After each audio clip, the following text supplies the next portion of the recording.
Purihin ng Diyos, purihin ng ating Panginoon. Sabi nila, kung minsan mahirap maging Kristiyano sa sariling bahay. Mayroon akong isang kasama sa simbahan. Sabi niya, Brad, bakit ganon? Dati sa aking lumang buhay, nung hindi ko pa kilala ang Diyos, ay galit ang mga tao.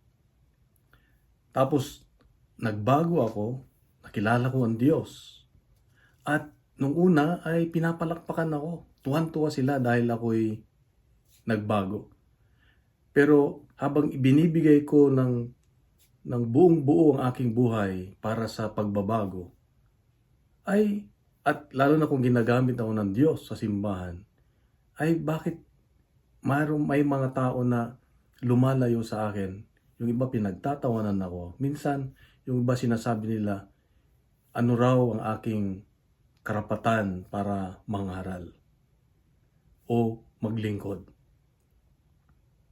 Dito ay makita natin na ang pagbabago ng isang tao, kung minsan ang nakakasira dito ay yung mga mismong pumapalakpak nung una. Kagaya sa Ebanghelyo ngayon, si Jesus nung magsimula siyang maglingkod, siya ay umuwi doon sa kanyang bayan. Nung una, tuwan-tuwa sila dahil maganda yung kanyang mga sinasabi. Habang nagtatagal, may nagsabi na, hindi ba yan yung anak ng karpintero lang? Parang bang kinukutya na siya. Dumistansya na sila kay Jesus at hindi na nila kayang tanggapin. So ganun din tayo sa ating buhay Kristiyano. Gusto nating baguhin ang ating pananaw, ang ating buhay para lumapit sa Diyos. Pero yung mga taong nakakakilala sa atin, sila mismo ang pilit na nagiging hadlang sa ating paglapit sa Diyos. At dito sa Ebanghelyo, kahit si Jesus, hindi siya inaayawan dahil kilala siya. Inaayawan siya dahil sobrang kilala. Kung minsan yung sobrang pagkakilala sa iyo, siya nagiging hadlang kuminsan sa ating pagbabago. Ngunit ang hamon ng Diyos ay ano ba yung mga gusto niyang gawin natin? Minsan gusto niya tayong maging matapang.